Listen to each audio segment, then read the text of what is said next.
여러분들 안녕하세요. 역사쌤입니다. 이제 온라인 수업도 이제 끝을 향해 달려가고 있죠. 아무 일이 생기지 않고 이제 좀 교실에서 여러분들을 봤으면 좋겠어요. 마찬가지입니다. 삼국시대도 이제 끝을 향해 가고 있습니다. 결국엔 삼국시대를 끝을 내고 통일하는 나라가 어떤 나라죠? 여러분 너무 잘 알고 있죠? 신라죠. 국력으로 볼 것 같으면 일단 고구려는 영토가 제일 많고, 그리고 백제는 호남 평야나 충청도에 비옥한 땅을 가지고 있어서 국력이 꽤 괜찮은 편이었습니다. 그리고 한강 유역을 차지했다고는 하지만 신라는 고구려와 백제 양국의 공격을 받을 수밖에 없는 그런 상황이었어요. 물론 이제 신라가 한강 유역까지 먹은 것도 굉장히 큰 성장이죠. 경상도 그 일부 지역에서 소백산맥과 바다로 막혀서 중국과 교류도 하기 힘든 신라였는데 어떻게 삼국 통일을 할 수 있었을까라는 고민을 좀 해볼 수 있는 것이겠죠. 그럼 당시 상황이 어땠는지 좀 볼 필요는 있습니다. 고구려가 그리고 백제가 신라에게 잠시나마 밀려서 한강 유역을 빼앗기고 위축된 상황이었지만, 신라가 삼국 통일을 바로 해낼 수 있는 만큼 그런 상황은 아니었어요. 동북아시아에 큰 변화가 하나 생깁니다. 그때까지 분열되어 있었던 중국이 딱 통일이 된 거예요. 그리고 고구려, 백제가 외교적 노력을 제대로 했었어야 되는데 완벽하게 하지 못한 상황이기도 했습니다. 더군다나 당시에 고구려와 백제가 신라를 계속 압박을 했어요. 근데 좀 타협점을 보기도 하고 평화롭게 좀 살 노력들도 했어야 됐는데, 이제는 서로가 서로를 멸망을 시키려 하는 그런 전쟁기에 빠지다 보니까 이제 신라가 궁지에 몰린 거예요. 한강 유역이 빼앗기는 마느냐 이런 상황이었기 때문에 신라가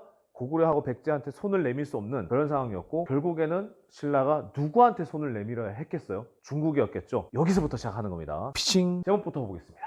통일신라와 발해의 발전입니다. 이제 삼국시대가 끝나는 거예요. 자, 근데 어떤 일이 먼저 발생했는지 볼게요. 고구려가 수나라와 당나라, 이건 중국의 통일 왕조입니다. 이 나라들을 막아내다입니다. 이게 첫 번째 파트가 되겠어요. 학습 목표입니다. 6세기 말에서 7세기 무렵에 동북아시아의 국제관계 정세를 알 수 있다입니다. 두 번째는 고구려와 수당 간의 전쟁 과정과 고구려가 수나라, 당나라를 물리친 의의를 설명할 수 있답니다. 분명히 지금 첫 번째 파트는 고구려가 통일 왕조가 된 수나라, 당나라의 공격을 받고도 방어는 일단 1차적으로 했다는 거예요. 근데 그 사건의 과정과 그리고 그 의미가 우리나라 역사에서는 어떻게 적용이 되는지 살펴보도록 하겠습니다. 일단 6세기 말에서 7세기 경에 동북아시아, 그러니까 중국과 고구려, 백제, 신라, 그리고 외까지 합해서 동북아시아의 정세는 어땠는지 살펴보는 게 이제부터 삼국시대가 끝나고 통일신라로 나아가는 그 과정에 분명히 큰 영향을 끼쳤을 거라 말이죠. 6세기 중반입니다. 지지지지난 시간에 신라의 진흥왕에 의해서 한강 유역을 신라가 차지하게 되죠. 그래서 신라는 넓은 평야 지역을 얻을 수 있을 뿐만 아니고 중국과 직접 교류하게 됩니다. 직접 교류, 이거 중요합니다. 직접 교류를 하게 되는데, 근데 누구 뒤통수를 때려가면서 했어요? 일단 고구려 영토였던 한강 유역을 팍 먹었잖아요. 그리고 백제 성왕의 뒤통수를 빡 때려버렸잖아요. 그러니까 어느 나라의 공격을 많이 받게 됐을까요? 위쪽으로는 고구려, 옆쪽으로는 백제, 이렇게 맞는단 말이에요. 위역 이렇게. 그런데 이런 관계였던 동북아시아에서 뭔가 큰 변화가 발생합니다. 6세기 후반 때 여러 갈래로 분열돼 있었던 중국이 드디어 통일을 해버립니다. 통일한 왕조가 수나라입니다. 이 중국이 분열기에는 지들끼리 싸운다고 밖에 정신을 많이 팔 여력이 없어요.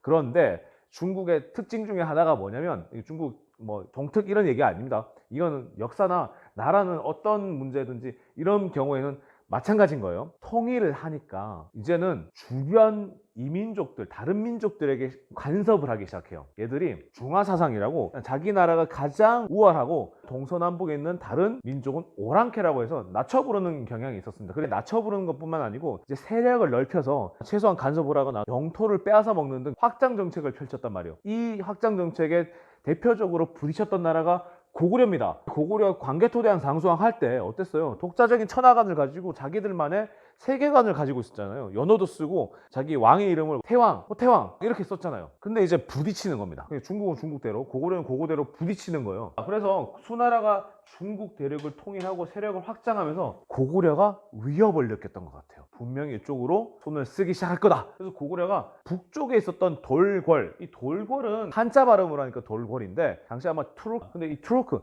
사실 투르크 하면 딱 떠오르는 나라가 서쪽 쭉 가면 아시아 끝쪽에, 유럽의 동쪽에 있는 터키하고 부딪혀요. 이 터키가 이게 투르크로가 되거든요. 세계사를 봐야 되는데 투르크족이 중앙아시아에 있다가 터키 쪽으로 가서 세력을 펼치고 나중에 오스만 투르크 이런 나라들이 되기 알긴 되거든요. 그래서 뭐 그 나라가 아닌가라고 보긴 하는데, 그래서 터키는 한때 우리나라하고 형제 관계다 뭐 이런 얘기도 하기도 했습니다. 그리고 신라를 이제 원한을 가지고 있었던 고구려와 백제가 계속 공격을 합니다. 그래서 고구려는 고구려대로 돌궐하고 연합을 하고, 신라는 계속 머리 통수하고 옆구리 이쪽으로 계속 공격을 받으니까 신라가 이제는 한강 유역을 빼앗길지도 모른다는 위기감에 수나라 중국의 도움을 요청하게 됩니다. 그리고 나중에 결과적으로는 뭐 바로 그런 건 아니죠. 백제 성왕도 결국 그 고구려의 한강 하류를 빼앗았기 때문에 바로 고구려 백제가 연합을 한 건 아니었지만, 이 점차적으로 봤을 때 이 상황에서는 신라를 압박하기 위해서는 우리가 협력할 필요가 있겠다라고 생각을 했는지 고구려하고 백제하고도 연결을 합니다. 그리고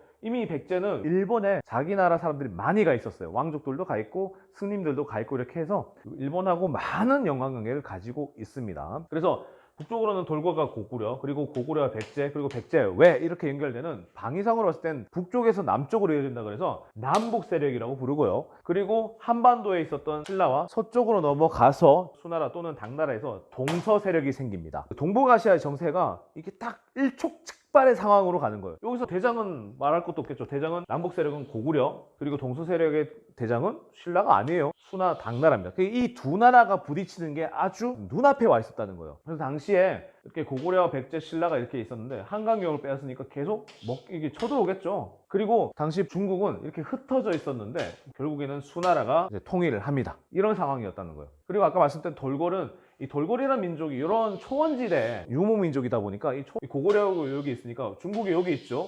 그러니까 이제 연결을 한다는 거예요. 연결을. 그리고 결국은 아주 터키는 여기 있어요. 우리가 알고 있는 터키는. 이쪽 서쪽으로 갔던 사람들이 투르크족이라 해서 나라를 세웠다는데 확실하지는 않습니다. 당시 돌궐인들이 입었던 무장 상태죠. 자, 이렇게 해서 돌궐, 고구려, 백제, 외, 그리고 수나, 당나라, 그리고 신라가 연결되는 동서 세력과 남북 세력의 다툼이 시작되는 겁니다. 그래서 삼국 통일을 그냥 단순하게 한반도와 만주 지역을 일컫는 우리나라 민족끼리의 전쟁이 아니라 이제는 동북아시아의 전쟁이 된 거예요. 이게 굉장히 국제전입니다. 그런데 이 전쟁이 수나라가 대표가 됐던 동서 세력과 고구려가 대표가 됐던 남북 세력 간의 갈등이라고 그랬잖아요. 그럼 대장끼리 맞붙어야겠지. 자, 대장끼리 어떻게 맞붙었는지 설명을 드릴게요. 수나라가 고구려를 대대적으로 쳐들어옵니다. 배경은 일단 수나라가 아까 말씀드렸잖아요. 중국은 통일하면 주변 이민족들을 복속시키기 위해서, 정복시키기 위해서, 간섭하기 위해서 애를 쓴다고 말씀드렸잖아요. 왜냐? 나는 온 세상의 지배자, 천자니까, 하늘의 아들이니까, 황제가 그렇다는 뜻이에요. 그래서 배경은 수나라가 고구려에게 너 내 말 들어, 영토를 내놔라 이런 뜻이 아니고, 복속이라는 것은 내 말 들어, 너 우리한테 조공 바쳐. 그러니까 고구려가 중국한테 조공을 안 바쳤다는 건 아닙니다. 형식적으로는 바치고 있었어요. 근데 그게 바치는 게 조공을 줬다고 해서, 바쳤다고 해서 이게 뭐 신하가 됐다 이런 의미보다는 그냥 당시의 동아시아의 국제 질서 관계였어요. 그냥 일정 부분 우리가 그냥 깔고 들어가는 거예요. 근데 이때는 수나라가 고구려한테 실질적으로 내 밑에 기어들어와, 내 말을 들어, 이렇게 해버린 거예요. 그럼 여러분들, 고구려는 어떤 특성이 있는지 아시죠? 고구려가 탁 이런 지역에 거절을 하고, 그 말을 들었던 수나라가 쳐들어온 게 아니고 고구려가 먼저 선빵을 빡 날립니다. 요동지역까지 고구려 영토가 있었잖아요. 그 요하강을 넘어서 고구려가 요서 지역에 있었던 수나라 영토를 딱 공격해 버립니다. 선제 공격, 선빵 딱 날리는 거야. 2만의 군사를 가지고 딱 선빵을 날립니다. 자, 이러다 보니까 수나라가 가만히 있을 수 없겠죠. 안 그래도 내 말 들으라고 이렇게 얘기를 했는데 말 쳐듣지 않고 소들었다고 했네요. 자, 중국 입장에서 이제 이 당시에 수나라로 이제 중국을 통일했던 황제가 문제 황제인데, 문제 프로블럼 아닙니다. 그냥 문자라는 거는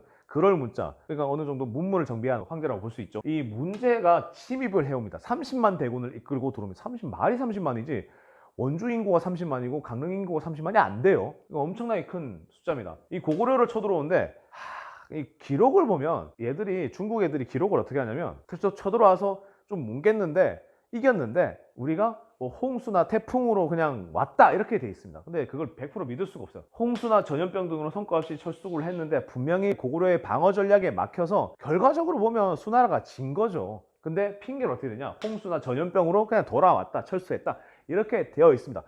똑같은 팩트를 놔두고도 해석이 이렇게 다른 거예요. 우리는 그 해석의 틈바구니에 가서 실질적으로 어떤 팩트가 있었는지 볼 필요가 있다는 거죠. 그래서 이런 식으로 교과서에 있습니다. 83페이지에. 이런 식으로 노서 지역을 먼저 공격을 합니다. 이거 빨간색이죠. 이거 빨간색에 고구려 당시 왕이 영양왕이었는데 영양부저가 아니야, 영양과다 아니야, 영양왕입니다. 그래서 이렇게 쳐들어갔는데 결국에는 공격도 선제 공격도 안 먹히게 이제 돌아옵니다. 빡쳐가지고 수나라가 쳐들어옵니다. 수나라가 쳐들어오는데 안 돼요. 그래서 일단 첫 번째 황제였던 수문제의 공격은 실패로 돌아간 건 사실이었습니다. 이런 식으로요. 이거 나중에 또 보여드릴게요. 이 사람이 수나라 황제 문제입니다. 자, 근데 그 아들이었던 양제가 다시 쳐들어오는데 이 양제는 사실 중국에서는 굉장히 폭군 중에 폭군 오브 폭군 이렇게 알려져 있습니다. 진시황도 여기 못 따라간다고 그래요. 일례를 하나 들려드리면 당시 수나라는 각 지역을 연결하는 운하, 그러니까 운하는 뭐냐면 배가 다닐 수 있는 그 수로를 얘기합니다. 그거를 팠는데 이 팔 때 백성들이 많이 동원이 돼서 많은 희생이 있었을 뿐만 아니고 팠던 건 좋아요. 서로 교통과 운송을 위해서 팠던 건 좋은데 이제 황제가 그걸 이제 순시한다고 지배를 엄청나게 크게 만들고, 근데 그 배가 워낙 커서 어떻게 갈 수가 없잖아요. 그래서 어떤 마을을 지나가면 그 마을의 사람들이 밧줄을 연결해서 그 배를 끌었어야 됐습니다. 엄청나게 큰 배를. 그러다 보니까 두 가지 일이 생기죠. 일단 안 끌려가려고 도망가다 잡혀 죽거나, 끌려가서 이게 하다가 다쳐서 죽거나, 빠져서 죽거나, 피곤해서 죽거나, 이런 일들이 많이 발생합니다. 수양제는 이제 그것뿐만이 아니고 자기가 황제가 될 때 두 가지 일을 발생하십니다. 일단 자기가 첫째 아들이 아니었어요. 그래서 황태자가 아니었어. 자기 황제 될 사람이 아니었다는 거예요. 근데 자기가 황제가 되고 싶어서 처음에는 이제 자기 형님이었던 황제의 말 잘 듣는 척 하다가 나중에 뒤통수를 빡 때려버립니다. 그러니까 어떻게 때리냐면 소문을 퍼뜨려요. 퍼뜨려가지고 이 황태자가 자격이 없다 이런 식으로 해가지고 나중에 결국엔 이 황태자가 자결을 명령을 받아서 죽습니다. 죽고 나중에 자기가 황태자가 돼요. 그리고 자기가 좀 더 빨리 황태자가 되고 싶었었는지 쿠데타를 일으켜서 자기 아버지를 유폐시키고 아마 죽였을 거예요. 죽이고 자기가 황제가 되는 그런 유교적인 관념으로 봤을 때는 굉장히 폐륜적인 황제죠. 그래서 이 양자를 쓰는 것도 사실 양아치 아니야. 근데 어쨌든 폭군한테 이 양자를 많이 씁니다. 자, 이 사람은 현실적이지도 않았다는 거예요. 군사를 몇 번씩이나 고구려한테 보내는데 대표적인 게 113만 명의 병사를 보내는 거예요. 이 113만 명이라는 것은 일설에는 전투병력이 113만이고 수송병력까지 하면 300만이다 이렇게 얘기하는 사람도 있고, 그리고 실제적으로 전투병력하고 기타 요원까지 해서 113만이다 이렇게 얘기하는 사람도 있는데 어쨌든 이거 어마어마한 숫자입니다. 113만 명이면 대략적으로 광역시가 되려면 100만 명이 넘어야 되거든요. 그리고 강릉, 춘천, 원주 합해도 100만이 안 되니까 일설에 따르면 이 대군이 출발하는 데만 해도 몇 주가 걸렸다고 하니까 어마어마한 숫자겠죠. 근데 이제 이끌고 자기가 직접 쳐들어옵니다. 직접 쳐들어오는데 고구려가 이걸 막아요. 실패할 수밖에 없죠. 그러니까 이게 어떻게 되냐면 일단 지도를 보여드릴 텐데 이 고구려가 굉장히 방어를 잘했단 말이에요. 어떻게 방어를 했냐면 고구려가 방어 전략이 세 단계로 나눠져 있어요. 요동 지역에 성을 팍팍 깔아놔요.